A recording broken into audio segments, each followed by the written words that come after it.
So, you've been making good progress through your chosen route of Tactics Ogre Reborn, only to run up hard against an impassable wall of a boss. Maybe this is a Dark Knight, such as Oz or Balsaphon. Or perhaps it's High Commander Xaebos, with his incredible armor and constant finishing moves.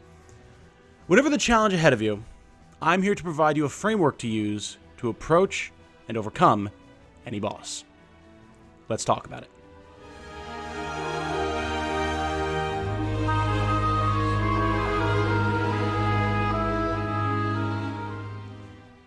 Hello everyone, my name is Tom, otherwise known as TitaniumLegman. Before we start, I need to acknowledge something that happened but seemed impossible at the start. We actually hit 5,000 subscribers by the end of the year. I know I spent a lot of time talking about it, but I can't believe we got here. Like, I kept bringing it up, I kept talking about it, I felt like it might actually wind up being something that could happen after seeing all the support that suddenly was coming into the channel via Tactics Ogre. And then you guys made it happen. We're currently at 5,400 and counting. Who knows where we're going to wind up at this point. The release of Tactics Ogre Reborn has been a transformative event for the channel and for me, and I have all of you watching to thank for it, so thank you so much. You guys have already been asking me what the next goal to reach is, and I'd say a conservative 10 to 15k, but some community members have been out there zealously calling for as much as 50k, so we'll see where it goes, shall we? Speaking of, it is Friday, so I need to thank my supporters. So, from my YouTube members, Killer Cake, Canadian Animator Guy, IR Fine, Light Bee, Schnorble, Angel Plushie, Star Phoenix, Tojo Jr., Federico, Brand Solar One, Midday Moonlight, Luxor, Caffeine System, Tenchi, Matthew Berry, Lavorian, Hadwin, Retrocalypse, Vanguard Commander, Jason T131, LT, William L, and Jonic. Thank you guys so much for your constant support. It makes a huge difference around here, you know.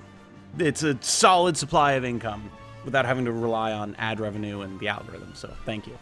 And in the exact same vein, from Patreon, from the $5 Legman's Legions, Shanur Islam, and Killer Cake, from the Fantastic Femurs, Mike Ridings, Caffeine System, and 18C, and from the Titanium tier, the tip of the top, the cream of the crop, Neo Darkness Bahamut. Guys, again, exact same thing. I can count on that income, and it helps me so much. So thank you all so much for your support, and if you want to support the channel and don't want me to be at the mercy of ad revenue and the algorithm, consider a YouTube membership or my Patreon. With all of that said, thank you for your patience. Let's get into the video. So, one of the biggest changes the player base of Tactics Ogre Reborn have noted since the game's launch is just how terrifyingly powerful many bosses now are, especially in the latter half of the game.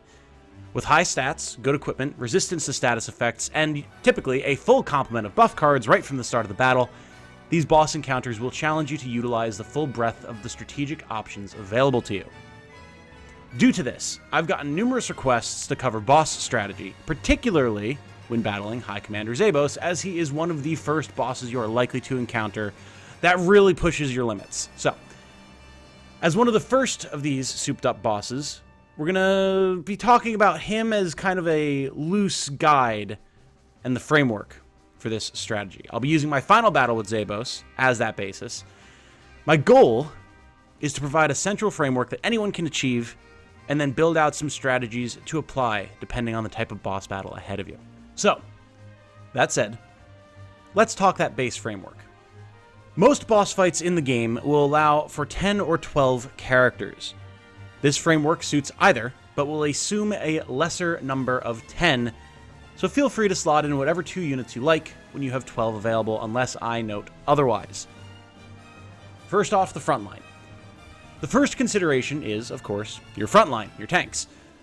I recommend at least 2 strong, tanky units to form the vanguard of your squad. These can be regular knights, terror knights, white knights, beasts, dragons. You kind of know the drill when it comes to these units. Knights and white knights will function very similarly, ensuring that you have a very tough front that just refuses to go down. Phalanx on these units can allow them to go head-to-head with the enemy, and even stand firm against the overwhelming power that the boss themselves can bring to bear.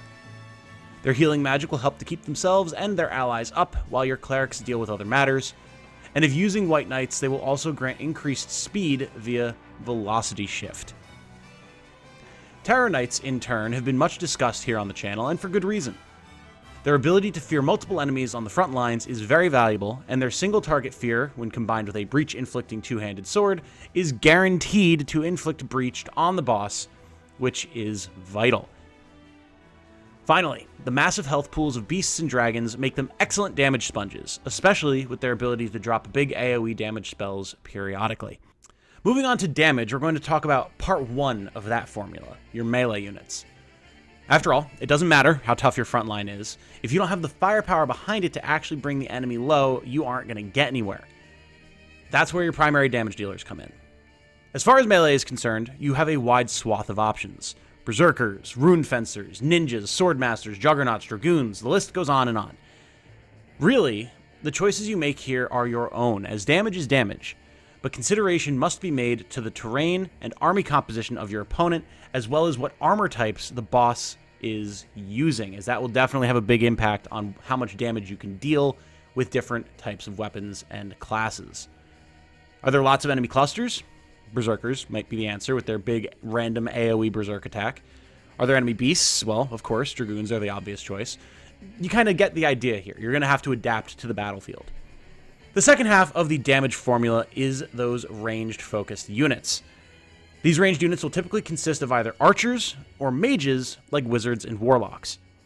Which you choose is, again, largely a matter of personal preference, with consideration given, again, to terrain and the enemy. If you have lots of high vantage points and there's squishy mages on the opposing side, or you're ready to inflict debuffs via your weapons, archers are a strong choice. On the flip side, if you need status effects, AoE damage, or the enemy is heavily armored, mages will probably be the way to go. No matter how you slice it, you're probably going to be bringing 4 to 6 damage dealing units between your melee and range. Finally, we get to the battlefield support units, and this is where things get a little more interesting. Your support units can be your clerics for dedicated healing, wizards and enchantresses for throwing around devastating status effects, beast tamers to empower your beasts and dragons, as well as for throwing around healing items and debuffs with Lobber, or even a swordmaster or a ninja for AoE healing and buffs or ranged targeted debuffs respectively.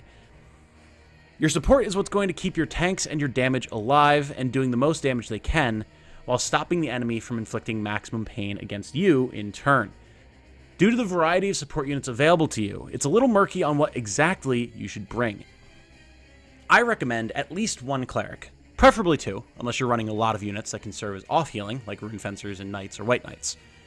If the enemy is running beasts, a status magic caster is going to be very useful, and if your team is going to be largely clustered together, a War Dance-focused Swordmaster could work wonders. Above all else, though, you should always consider bringing a Lobber-equipped unit for those ranged debuffs to hit the boss with, reducing the damage they deal and increasing the damage they take. There is quite literally no reason not to do this, so make sure you're packing plenty of each debuff item and get a Beast Tamer set up early. All told, you're looking at probably 2 to 4 support units on a team. With the basic framework laid out for you, let's take a look at an example. This here is my setup for the final battle with Xaebos on the Chaos route. For my front line in this battle, I chose 2 Terror Knights in the form of Denim and Folkert, as well as a regular Knight with Dagny. Then I had Rawl the Thunder Dragon and Hooktail the Dark Dragon pulling double duty as both frontline units and AoE damage dealers. While this is more frontliners than I would normally recommend, the wide open but narrow nature of this battlefield caused me concern for defending my backline. Thus, I wanted to make sure that I had a strong front line equipped with Rampart Aura to make it a little bit easier to protect those squishy backliners. My dedicated damage dealers were Light Rune Fencer Sistina, Berserker Eletheren, Vartan Canopus with a dagger and crossbow, and Lightning Warlock Zed. Finally, I had status magic casting Warlock Volandis, Cleric Donalto, and Sarah the Beast Tamer as my support. Again, due to the wide open nature of this battlefield, I had to ensure that I could keep the enemy line under control. However, like I said, this is also a narrow and rather small map, meaning units would likely be clustered together, so I wanted plenty of AoE damage and debuffs to hit as many targets as possible as often as possible. Finally, I included a few speedy, high-damage units who could move around the outer edges to push on Xaebos' backline and support to to make it a little bit easier to deal with him once he entered the fray. Let's talk about pre-battle prep. Going into any boss fight, you're going to want to do a few things. First of all, make sure that you're stocked up on the various consumables that may come into play.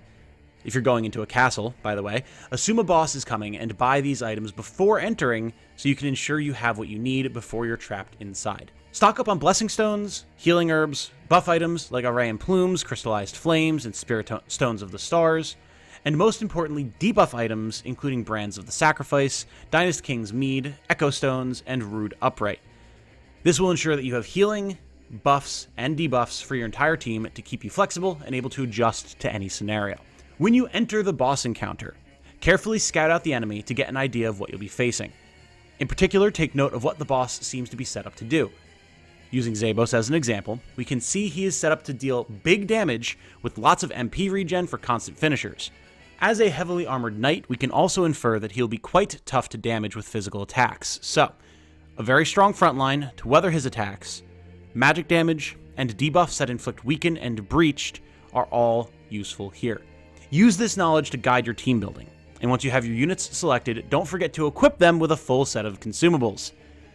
Every unit should have a blessing stone and at least one healing item if not more, as well as MP restoration if needed for your mages. Note, this is a little bit of a side note, but if you're doing funky things like an entirely undead legion, obviously you're going to need to change up what your items are, but like in general, make sure you have these items. Finally, if you have room, slot in some buff and debuff items where appropriate, so you can empower yourself at the start of the fight and weaken the boss as soon as you engage them. Also, make sure you switch skills around as needed. I'm guilty of always forgetting to switch to things like Rampart Aura, Siege, and Exorcism when the situation calls for it. So check for things like that before you start. For Xaebos, you definitely want to bring Rampart Aura as the room is so open, and if possible a Warlock to grant you Golem's Bane to deal with his front line of golems. Once you're ready, enter the battle. Your opening turns should be spent moving into position, building up MP, and applying buffs to your team. In the battle with Xaebos, you can see me moving my front line in between the torches on the map to use them as cover, while moving other melee units to the sides to flank the enemy front line and push on their back line. Wait as long as possible before you use your buff items, aiming to maximize their uptime by using them the turn before the opening attacks. Finally, take any easy buff cards that spawn, and maneuver to deny the ones you can't easily reach. Beyond this point, it's really down to you how you approach the battle. You'll have to react to the enemy's moves and changes that are impossible to predict, like the spawning of buff cards or sudden unexpected criticals. Don't be afraid to use your mana when it creates huge swings, such as a big expensive AoE spell, but elsewhere, try to conserve MP for finishers on the boss. As turns pass, keep an eye on said boss. If they're hanging back, maybe take the chance to eliminate some of their units to make a clearer path to victory. This is exactly the approach I took to Xaebos, using my forces to push up the sides of the battle to assault his archers, mages, and clerics. However, not all bosses are as passive as Xaebos, especially mages, who will often push forward to harry your forces with extremely powerful spells. If that's the opponent you face, consider rushing fast to focus them down, as the battle of attrition is likely to not go in your favor here. Regardless of how the battle starts, it'll end with direct conflict with the boss. Against Xaebos, the beginning of the end was his sudden approach of my line. And I won't lie, I was taken slightly by surprise when he started to advance, but I was able to adapt well enough. I ensured my squishy units had been pulled back out of Xaebos' range, and waited for him to attack my front. If you're still in good health, your front should be able to weather at least one attack from them, which, if you're set up properly, is really all the time you should need. If you haven't already had the chance, now is the time to hit the boss with those debuffs, prioritizing ones that will reduce their defenses to whatever your preferred damage type is, if you are in a position to start dealing damage. You might not be, you might need time to adjust. That's your call to make. What you should do is pick off any low health or easily finished priority targets, such as clerics, to reduce any healing that might happen while you are focusing down the boss, and then focus down the boss. Remember, these bosses are fully stacked with buff cards and are statistically superior to you on top of that. Unless you got lucky and knocked them into a debuff card removing their buffs, this means that these bosses are vastly superior to you, and the longer a fight goes on, the worse it will go. So, take your hits where you can, and then seize victory. Pop finishers, use big spells. If things are looking dire, you can always rely on the instant turn that you gain when you revive a unit to get cheap hits in. whatever you need to do to bring them low and finish the job. With any luck and some careful planning, this will be enough to bring pretty much any boss down. Obviously, you're going to have to adjust on the fly. I can't tell you how to fight every single boss in this video, but that at least should be the general framework that you can use to handle bosses in Tactics Ogre Reborn. There are always exceptions, but this setup should take you a long way to victory in most battles in the game. At the very least, with pre-battle setup taken care of, you can spend the majority of your focus on the actual battle, which I think we can largely agree is the best part anyway. So, if you've been struggling with a boss, I know a lot of people in particular were requesting a guide for Xaebos, which is why I decided to ground this video in that fight. I hope that this has been of use to you. If you have any questions or need specific help with a battle and the outline here isn't making the difference you need, strike up a conversation in the comments. I'm sure that myself and others will be able to help. Again, thank you for all the support, everyone. My name is Tom, otherwise known as TitaniumLegman. Keep the suggestions and requests for topics coming. Have a good night. Stay safe and healthy out there. And remember, be good to each other. Bye now.